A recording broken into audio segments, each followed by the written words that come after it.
Bonjour à toutes et à tous, merci de nous rejoindre pour cette nouvelle édition. À la une de l'actualité ce midi, les annonces du président de la République hier soir dans une allocution télévisée.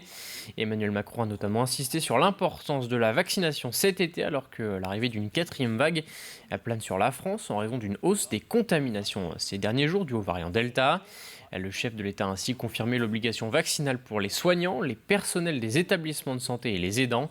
Et début août, le pass sanitaire sera étendu aux bars, cafés, restaurants, trains et centres commerciaux. Les lieux de loisirs et de culture rassemblant plus de 50 personnes seront aussi concernés par cette mesure à partir du 21 juillet. Résultat de ces annonces, près d'1 million de personnes ont pris rendez-vous sur Doctolib hier soir.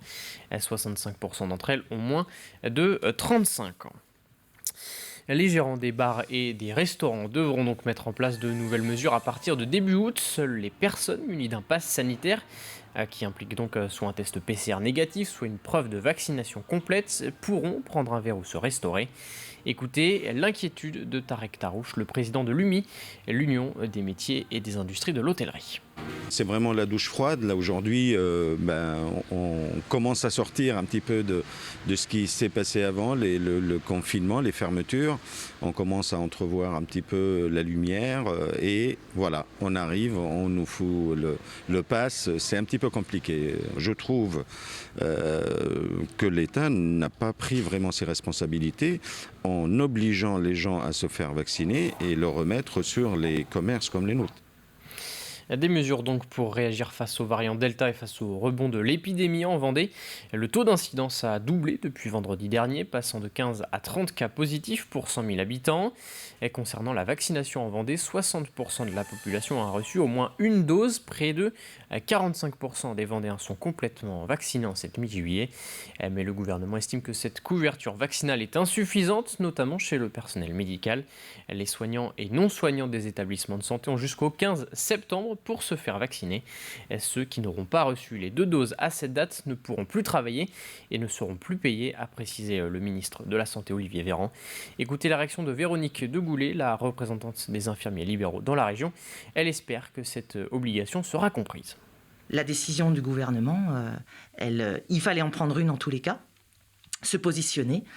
Bon, on a encore un laps de temps, on a encore jusqu'au 15 septembre. Ce que j'espère quand même, c'est que pour ceux qui avaient peut-être du mal à prendre cette décision, parfois il faut que quelqu'un d'autre le fasse pour vous. Donc j'espère que ça incitera vivement les soignants à se vacciner, mais tout en préservant l'idée que je me vaccine, mais je comprends pourquoi je le fais. Et puis autre annonce faite par Emmanuel Macron hier soir, la fin de la gratuité des tests PCR à partir de cet automne. Ces tests deviendront donc payants, à l'exception des prescriptions médicales. Une mesure pour encourager la vaccination plutôt que la multiplication des tests, selon le président de la République. Pour les laboratoires Biorelis, venir se faire dépister permet d'identifier la circulation du virus et de définir quel type de variant touche les personnes contaminées. Aujourd'hui en Vendée, le variant Delta est majoritaire. On a vu très tôt l'émergence du fameux variant Delta dont on parle aujourd'hui. On l'a vu très tôt apparaître. On est surpris par l'augmentation exponentielle. On avait très peu de cas la semaine dernière. On a fait x5 en une semaine. Et donc, c'est grâce à cette surveillance étroite du virus qu'on a pu anticiper les choses. Aujourd'hui, le variant Delta, il représente 85% sur la semaine dernière des positifs. Et c'est dans ce contexte que la fête nationale du 14 juillet se déroule demain. Annulés l'année dernière, les traditionnels feux d'artifice sont autorisés demain soir et plusieurs communes ont décidé d'organiser des événements, comme à Saint-Gilles-Croix-de-Vie, par exemple, à 23h sur la Grande Jetée. Le pas de tir est sur la Grande Jetée et en fait on le voit très bien de beaucoup d'endroits de la ville, de la Grande Plage, du Remblai, de Boisvinais, du Quai de la République, de l'avenue Jean-Christophe. Donc en fait les gens ont de multiples endroits pour se positionner, ce qui fait que même si on a la foule, je l'espère, eh bien les gens ne sont pas les uns sur les autres pour voir le feu d'artifice et donc étant donné les conditions sanitaires, c'est plutôt rassurant pour tout le monde. La seule contrainte particulière, c'est qu'on aura le port du masque obligatoire sur tout le territoire.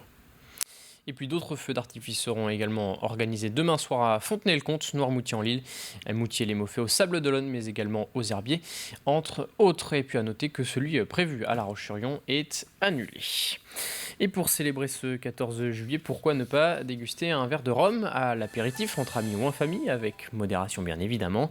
Au Sable d'Olonne, une nouvelle recette vient justement d'être élaborée, un rhum arrangé un peu spécial. Pendant un mois, plusieurs centaines de bouteilles ont été immergées dans les marais salants de l'île d'Olonne. Elles viennent de sortir de l'eau. Grégoire de Châtillon a suivi l'opération, regardez. 450 bouteilles de rhum arrangé immergées pendant un mois dans des marais d'eau salée. Ce n'est pas une première, mais l'opération reste originale. Les sortir de l'eau, c'est une partie de plaisir mêlée de recherche approfondie. Ce projet insolite, c'est surtout une histoire de copains. C'est une histoire de potes, on s'est retrouvés autour d'une bouffe, on a discuté de tout ça et on a mis ce plan en place qui est vraiment intéressant et on s'éclate à faire ça et ça se voit. Et le jus, il en résulte de quelque chose de vraiment sympa. Donc tout ce qui est projet un petit peu foufou, où on va casser les codes, moi c'est vraiment les choses qui m'intéressent et encore plus quand ça peut écrire l'histoire liée à une personne, liée à une équipe ou liée à des relations, moi c'est là où vraiment je m'éclate. Une expérience qui fait la différence à la dégustation, avec aussi pour ce rhum arrangé une macération exclusive made in Vendée. On a fait évoluer du rhum blanc Martinique dans un fût, dans une barrique bordelaise que Patrick Grenson nous a fourni, un fût qui avait contenu de la trousse minette, donc un apéritif vendéen à l'épine noire de 9 ans d'âge. On a fait évoluer le rhum à l'intérieur, du coup il y a eu un bel échange entre le rhum et le fût, et ensuite on a coupé les ananas fraises Victoria qu'on a mis à l'intérieur, on les a mis en bouteille et on a immergé les bouteilles dans les marais. En fait ça va apporter un côté vraiment cuisinier, pâtissier, un petit peu là sur l'ananas, un petit peu l'ananas caramel beurre salé, un ananas rôti.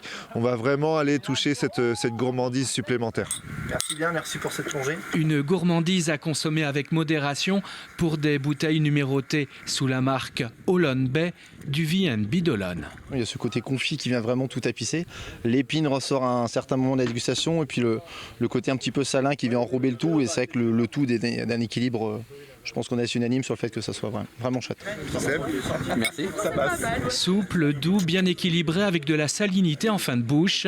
La bouteille vous coûtera 39,90 € à découvrir, mais d'abord à déguster exclusivement au V&B des Sables d'Olonne.